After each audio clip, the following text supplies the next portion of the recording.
Mon, lo ngapain waktu sujud? Kalau lo gosek-gosek gini. Ya gue kan pengen kayak orang-orang Del. Maksud lo?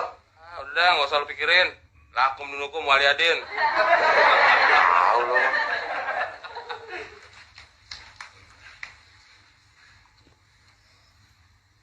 Kok belum hitam juga ya? Caranya ya?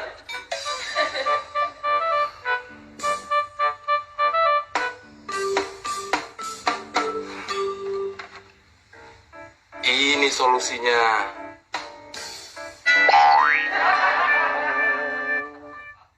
Man, Man, cepetan dong. Ntar keburu azan nih. Gak kebagian tempat kita. Dari kiai lo, Mon. Wah. Kenapa jidat lo? Kepentok. Lu gak ngerti sih Del. Gue kan kepingin kayak orang-orang. Maksud lo? Ya kalau jidat hitam ini kan berarti rajin sholat. Oh, jadi waktu lo sholat gesek-gesekin pala supaya jidat lo hitam. Iya.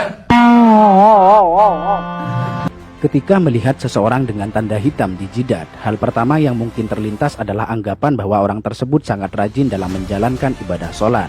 Bahkan selama ini, adanya tanda hitam di jidat seorang muslim sering dimaknai sebagai tanda kesalehan dan dalamnya tingkat ketakwaan. Namun, benarkah demikian? Sebetulnya, munculnya tanda hitam pada jidat bisa disebabkan oleh gesekan yang dihasilkan oleh kontak berulang dari dahi dengan sejadah di saat sholat. Namun tentu saja, itu tidak menjadi tanda akan kesalehan dan dalamnya tingkat ketakwaan. Sebab, ketakwaan dan kesalehan yang sesungguhnya selalu diukur dengan baiknya akhlak, moralitas, dan tingkah laku. Malahan, adanya tanda hitam di jidat sangat tidak disukai oleh baginda Nabi. Dalam sebuah hadis yang diriwayatkan oleh Anas bin Malik dijelaskan bahwa Rasulullah Shallallahu Alaihi Wasallam bersabda yang artinya, "Sungguh, aku marah dan tidak menyukai seorang laki-laki yang ketika aku melihatnya terdapat bekas sujud di antara kedua matanya." Dalam hadis lain yang diriwayatkan oleh Imam Al-Baihaqi dituturkan bahwa Abdullah bin Umar, salah seorang sahabat terkemuka, tidak menyukai adanya bekas hitam pada dahi seorang muslim. Suatu hari, ada seseorang yang datang menemui Ibnu Umar. Setelah orang tersebut mengucapkan salam, Ibnu Umar bertanya kepadanya, "Siapakah Anda?" Orang tersebut menjawab, "Aku adalah anak asuhmu." Ibnu Umar melihat ada bekas sujud yang berwarna hitam di antara kedua mata orang itu. Beliau pun berkata kepadanya, "Bekas apa yang ada di antara kedua matamu itu?" "Sungguh, aku telah lama bersahabat dengan Rasulullah, Abu Bakar, Umar, dan Utsman. Lalu, apakah kau melihat ada bekas tersebut pada dahiku?" Hadis riwayat Al-Baihaqi. Masih dari Ibnu Umar, suatu waktu beliau melihat seseorang yang pada dahinya terdapat bekas sujud. Ibnu Umar berkata, "Wahai hamba Allah, sesungguhnya penampilan seseorang itu terletak pada wajahnya. Karena itu, janganlah engkau memperburuk penampilanmu." Hadis riwayat Al-Baihaqi. Dalam hadis lain dijelaskan bahwa suatu ketika Abu Darda melihat seorang perempuan yang pada wajahnya terdapat kapal seperti kapal yang ada pada seekor kambing. Beliau lantas berkata, "Seandainya bekas itu tidak ada pada dirimu, tentu lebih baik." Hadis riwayat Al-Baihaqi. Dari Humaid bin Abdurrahman, ia berkata, "Aku berada di dekat As-Sa'ib bin Yazid ketika seseorang bernama Az-Zubair bin Suhail bin Abdurrahman bin Auf datang. Melihat kedatangannya, Sa'ib berkata, 'Sungguh dia telah merusak wajahnya. Demi Allah, bekas di dahi itu bukanlah bekas sujud. Demi Allah, aku telah sholat dengan menggunakan wajahku ini selama sekian waktu lamanya. Namun, sujud tidaklah memberi bekas sedikit pun pada wajahku." Hadis riwayat Al-Baihaqi. Sampai di sini, mungkin ada yang bertanya, lantas bagaimana pengertian ayat yang menjelaskan bahwa bekas sujud merupakan tanda seorang mukmin yang nampak melalui wajahnya? Menjawab pertanyaan ini, terdapat penjelasan dari Imam Al-Baihaqi yang dituangkan dalam kitab Sunanul Kubronya.